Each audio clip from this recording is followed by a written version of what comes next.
something else that Figma does really well is sharing files. Now we can share files in a lot of different ways, as we've seen.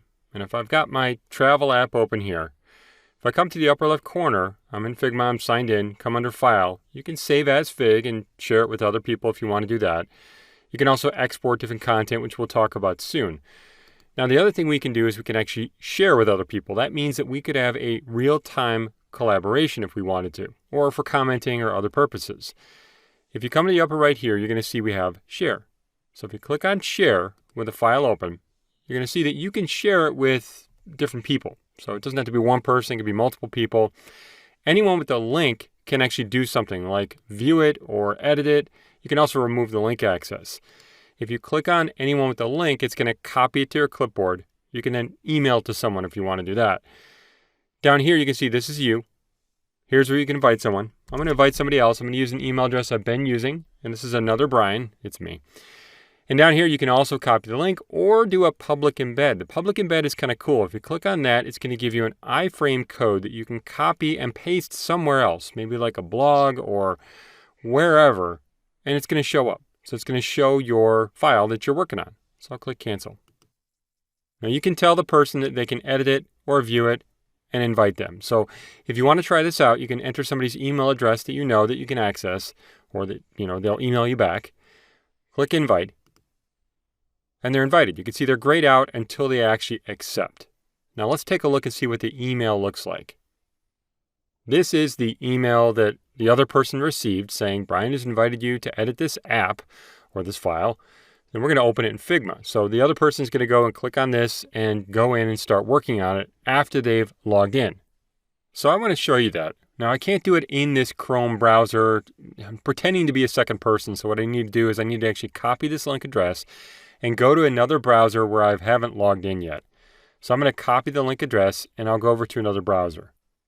Okay, so I've just pasted it into another browser. And you can see that it's coming in and opening the file. Now I can't really do much here. I can look at it and see a preview and stuff like that. If I come up here, you're going to see, well, you got to log in. So I could right now sign up with Google. I could create an account. We're signing up to create an account.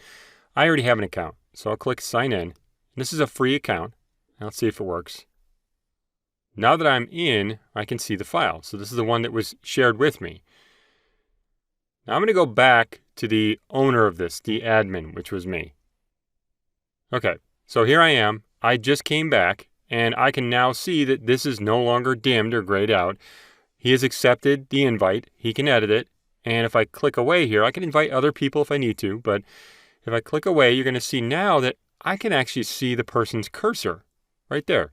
So as you start to, if you both have the file open, I should say, and somebody can edit, they're going to be able to do things like edit alongside of you. Up here, you're going to see the users that are actually signed in, and you can see who they are. Now, what I want to do is this. I want to show you both windows. I'm going to split these. So I'll be back in just a second here. Okay, so I've got two people working on this now. On the left, I've got somebody, and on the right, I've got somebody. If you notice, this is me working on the file. You can see that I'm moving my cursor. Now, look over on the left over there. You're going to see whoever is also looking at this file that is being shared with, maybe it's the admin, maybe it's another person, they can actually see my cursor. So if I click on something and I go to move it or scale it or do something, look what's going to happen here. They're going to see that in real time. So this is collaborative editing. This is actually pretty awesome. That way you can talk to people. You can do it via commenting a lot of different ways. You could be working over Slack. You could be doing all kinds of things, talking on the phone. I don't know. But as soon as I switch back over here, you're going to see that now you notice my cursor from this side.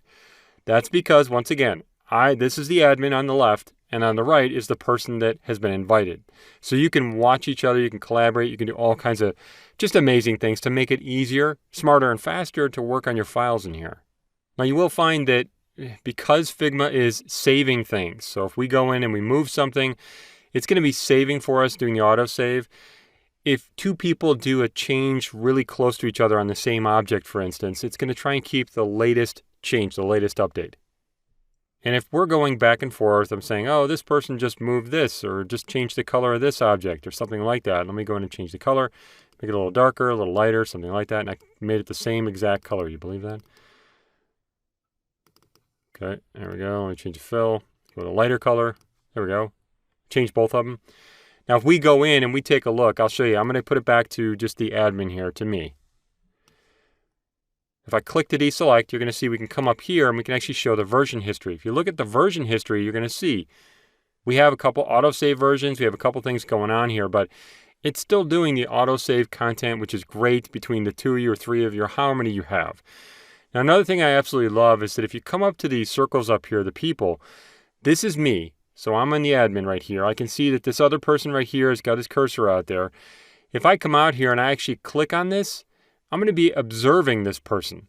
That means that they're sort of presenting to me. I guess that's what they want it to be like, which is kind of cool. So I'm observing this other person. And if I drag this over again to show you, just to give you an idea, if this other person moves around, you can see what's going to happen here. So now I'm not the admin anymore. I'm going in and looking at this. I can actually watch the other person go in and work and do things and see what's happening. That's pretty awesome. The little icons up top are actually really helpful to be able to tell who's in the file, who's doing what. You can see the circles out there. So you can see what I'm looking at now. That's me. And just everything that's happening. So I'm going to go back to editing here. Click on that. And if the other person leaves the file, we can, that's great. We won't see their cursor anymore. We can also come to share here and say that, if I click on the arrow here, we can remove that person. They can only view it. And are you sure you want to remove them? I'll remove this other person. And there we go. They can only view it, basically. So they can no longer do editing and different things like that. So being able to share your files in this way is just an extremely fast and easy way to be able to collaborate, to work together on your design files. Now, another way to be able to collaborate or to gather feedback is to work with commenting. And that's what we're going to take a look at next.